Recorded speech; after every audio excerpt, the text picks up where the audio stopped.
সম্পর্কের শেষের দিনটা এসে মহান সেজে অন্তত এই ডায়লগটা দেওয়া বন্ধ করো যে তুমি অনেক ভালো। দেখে নিও, জীবন সঙ্গী হিসেবে আমার চেয়ে অধিক ভালো কাউকে পাবে। তার চেয়ে বরং এই প্রশ্নগুলোর যথাযথ উত্তর দাও। আমি জানি আমি ভালো, তুমি জানো আমি ভালো। আমি যখন এতই ভালো, তাহলে আমাকে ঠকালে কেন? মাঝপথে এসে আমাদের সম্পর্কের ইতি টানতে হচ্ছে কেন? কেনই বা তুমি এখন অন্যদিকে অন্যজনে আকৃষ্ট?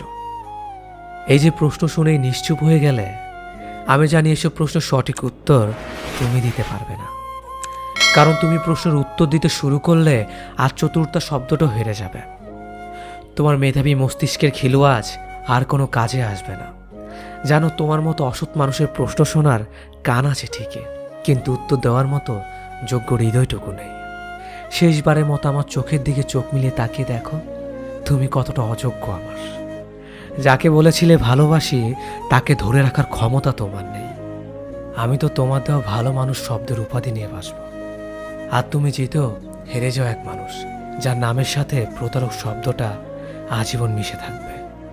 আজ তোমার কাছে একটা অভিযোগ নিয়ে হাজির হলাম। বলতে পারো আদৌ, পৃথিবীতে ভালোবাসা যদি এতই পবিত্র হয়ে থাকে, তাহলে নিজের সবটুকু উজাড় করে দিয়ে যাকে এত বেশি ভালোবাসলাম, তাকে কেন পেলাম না আমি? কি দোষ ছিল আমার? 5টা বছর রিলেশনে শুধু নিঃস্বার্থভাবে ভালোবেসে গেছি তাকে।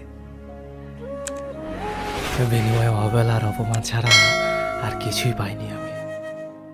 কিনা করেছি তার জন্য আমি নিজের সবটুকু উজাড় করে দিয়েছিলাম তাকে। নামাজ শেষে মনে যাতে কত অশ্রু ছড়িয়েছি তার জন্য, তা শুধু একমাত্র আল্লাহই জানে। কত কান্না করেছি তাকে পাওয়ার জন্য, কিন্তু কই পেলাম না তো। শেষ পর্যন্ত তার পরিবারের কাছে তাকে ভিক্ষে পর্যন্ত চেয়েছি, কিন্তু তারা দেয়নি আমাকে। কত আঘাত সহ্য করেছি শুধু তার মুখে হাসি ফোটানোর জন্য। সবার কাছে খারাপ হয়েছে, নিজের পরিবার পরিজন আত্মীয় স্বজন সবার কাছে কত খারাপ হয়েছে। এক পর্যায়ে সবার সাথে সম্পর্ক খারাপ করেছে শুধু তার জন্য। কিন্তু এক সময় তার কাছ থেকে নোটিশ পেলাম যে সে নাকি আমার সাথে সম্পর্ক রাখতে চায় না। আমাকে নাকি সে কখনোই আপন করতে পারবে না। এই কথাটা শোনার পর হয়তো আমার তাকে প্রচণ্ড ঘৃণা করার কথা, কিন্তু আমি আজও তাকে ঘৃণা করতে পারিনি, আজও না। আপনার কষ্টটা যতই তীব্র হোক, আমার কাছে খুব সামান্য। কষ্টটা চোখে দেখলে হয়তো একটু করুণা করে বলবো, আপনি কাঁদবেন না, সব ঠিক হয়ে যাবে।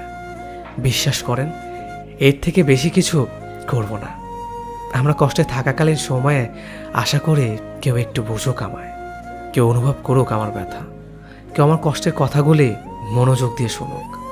সবচেয়ে কঠিন সত্য হচ্ছে, এই কঠিন সময়গুলোতে আমাদের পাশে কেউই থাকে না। কত সময় তো পাশে থাকা প্রিয় মানুষটাও থাকে না। কেউ কারো কষ্টের ভাগিদার হতে চায় না। যে কষ্টে আপনি কাতর, সেই কষ্টটা আমি ফিল করতে পারবো না যতদিন না তা আমার সাথে ঘটে। ভুক্তভোগী ছাড়া কেউই টের পায় না এই তীব্রতা। সেই মুহূর্তগুলোতে আমরা একটা হাত খুঁজি, একটা বুক খুঁজি, কিন্তু কেউ নেই। মিলেছিল যে সেও মজা লুটে হারিয়ে গেছে। এমনই হবে, কারণ বাস্তবতা ভেদ করে আমরা রূপকথার শহরে যেতে পারি না।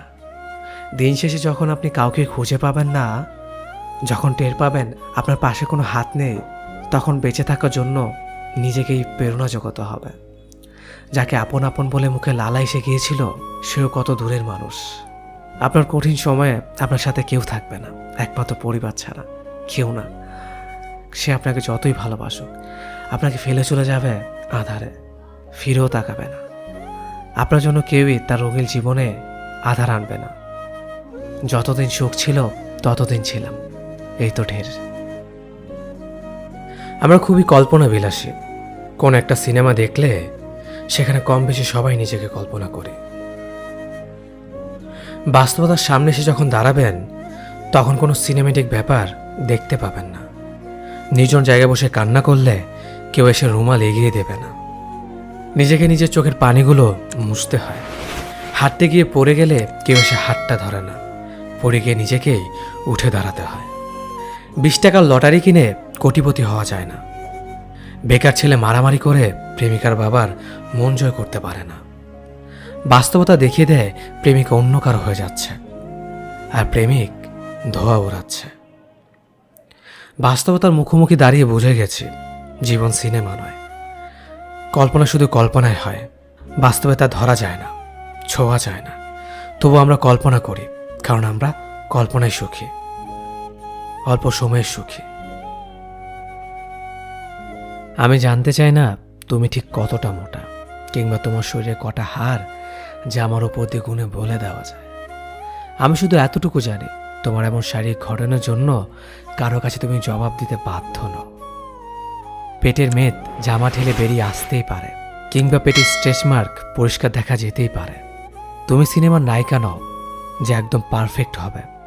তুমি একদম সাধারণ একজন মানুষ, যাকে একজন সাধারণ মানুষ অনায়াসে পছন্দ করবে। পাট কাঠির মতো চেহারা, আবার কাদের হাড়ে স্পষ্ট বোঝা যায়, আবার শাড়ি পরেছে।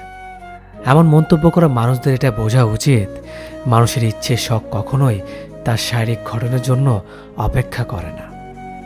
এত রোগা কেন তুই? ঝড় হলে হাওয়ায় উড়ে যাবে, বাড়িতে খাস না? এমন কথা শুনে একেবারে মানসিকভাবে বিধ্বস্ত হওয়া ছেলেটাও বাড়ির অভাবকে উপেক্ষা করে জিমে যায় শেষ চেষ্টা করতে, যাতে লোকের কাছে ছোট হতে না হয়। তুমি যদি এমনভাবে কারো কথার সম্মুখীন হও, তবে মনে রেখো তোমার শারীরিক দোষ নয়, এটা ওই ব্যক্তির মানসিক রোগ, যে মানুষের গঠন আকৃতি এসব নিয়ে মজা করে বেড়ায়। পৃথিবীতে কোনো মানুষ একা মরে না, কেউ না কেউ তার জন্য থাকেই। সৃষ্টিকর্তা তৈরি সব থেকে সুন্দর সৃষ্টি হলো মানুষ। তুমি কত বড় মনের মানুষ যে মানুষকে অপমান করো, সৃষ্টিকর্তার শিল্পকে অপমান করো। এই যে তুমি বারবার চলে যেতে চাও, আমি আটকে রাখি, ভালোবাসার দোহাই দেই। তুমি কি দয়া করে থেকে যাও, নাকি ভালোবাসো বলেই থেকে যাও? একদিন যেতে চাইলে যদি পথ আগলে না দাঁড়াই, তোমাকে আটকে না রাখি, অধিকার ছেড়ে করুণ চোখে তাকিয়ে থাকে, তুমি কি থেকে যাবে, নাকি মুক্তি পাওয়ার আনন্দে মুখ ফিরিয়ে চলে যাবে? এই যে শাসন করি তোমাকে, একটুতেই রাগ দেখাই, ভালোবাসি বলে পাগলামি করে যাই, তুমি কি এসবে বিরক্ত, নাকি বুঝতে পারো এসব ভালোবাসা? শুধুই ভালোবাসা।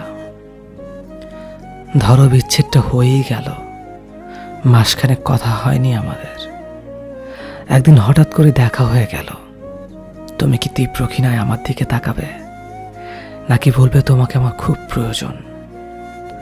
নাকি সেদিন অস্পষ্ট কাহিনীতে আরো বেশি অস্পষ্ট হবে অসমাপ্ত গল্পটা?